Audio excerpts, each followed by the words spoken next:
Welcome to another Tokyo Xtreme Racer video. This time around I want to start with a little PSA regarding the DLC. There are currently two pieces of DLC for Tokyo Xtreme Racer on the Steam store. Both of them are available for free and both of them are time limited. That means at some point they will be removed from the Steam store and at that point you won't be able to get them anymore. But if you claim them before that point, you can keep them forever. So, since they don't cost anything, it's a good idea if you have a game to just get them right now. One of them will be removed later this month at the end of February.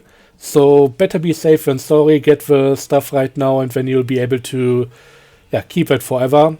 Each of the DLC is adding another new unique rival to the game. It's a fun little promotional thing and don't miss out if you have the game already. And that's the first topic. The second one I want to talk about today is gonna be a bit of a longer one, because I want to talk a bit about the overall support for the game. After all, with how the game was received by the public, how many copies it sold, Genki announced 1 year of development time dedicated to updating the game, or supporting the game as a whole. I don't know the exact wording of that. It's also been something that's been translated from Japanese. But the thing is, we are about 5 months into that period and nothing has really come out so far, and that's kind of disappointing.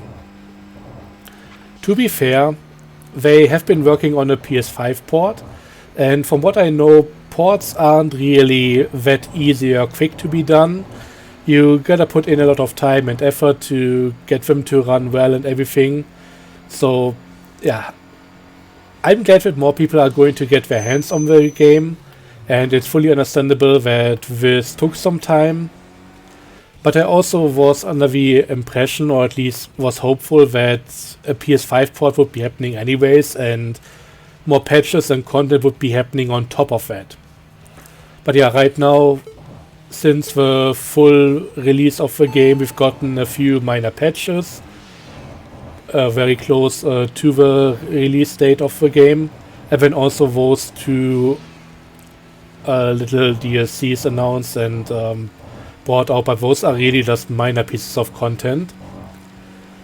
I know that Genki has been floating the idea of maybe a map expansion at some point. Don't know if anything ever came of that, but that would be really nice to see. That was something that they asked the community about in early access, and since then they have been pretty silent on that topic. Would also like to see a few more cars in the game. There are a few Japanese icons that are kinda missing, and I would like to see them at some point, like MR2 and a lot of other Toyotas as well, especially.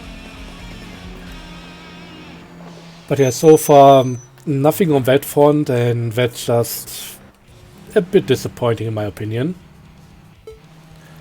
Although, to be clear, the game as a whole is still quite fun. I may have maybe overplayed it a bit early on, because I played it a lot during the early access phase and was then a bit disappointed when they didn't change anything for the full release. I thought we would maybe get a few more Hondas early on and some other stuff shuffled around. But nothing like that came to fruition. And honestly, with some of the stuff, I don't even know if they could reasonably put that into this game, or if it would maybe be better saved for a sequel. So I hope we are getting more TXR in the future. After all, the reboot was well received, and I hope there are more things to come here. Because if this game achieved one thing, it's getting me hungry for more. But we'll have to see what happens regarding that. So far, since my first full playthroughs here, I've kind of been going to this thing. I want to try a Live D Turbo playthrough, see how far I can get. Apparently not past the first few real bosses here, so didn't go that well. Although I'm gonna say, despite me losing a lot of times here, I'm still having a better time with this one than the no loss playthrough on New Game Plus. That really was my jam, having to save over time, reload when I accidentally lost something, and I would rather get like a lot of losses going right here and still be able to continue than having to load all the time. But I think right now, especially when it comes to New Game Plus, I would like the option to customize it a bit more. If they work on anything, I think that's what they should be working on. And maybe the whole save file thing, being able to port car setups and customization over from one to the other and stuff like that. Because honestly, the New Game Plus thing, in my opinion, only exists for some no loss challenges, so you can get the achievements, and also so that you don't lose the cars that you bought and customize and put all the time in.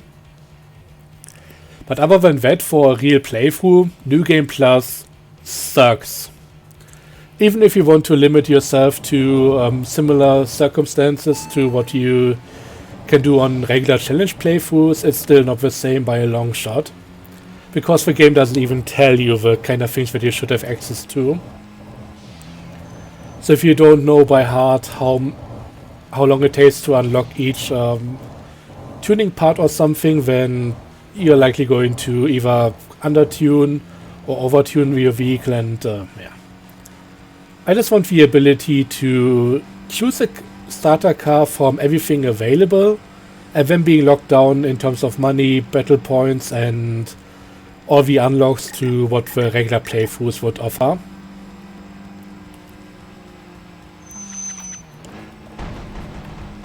Come on.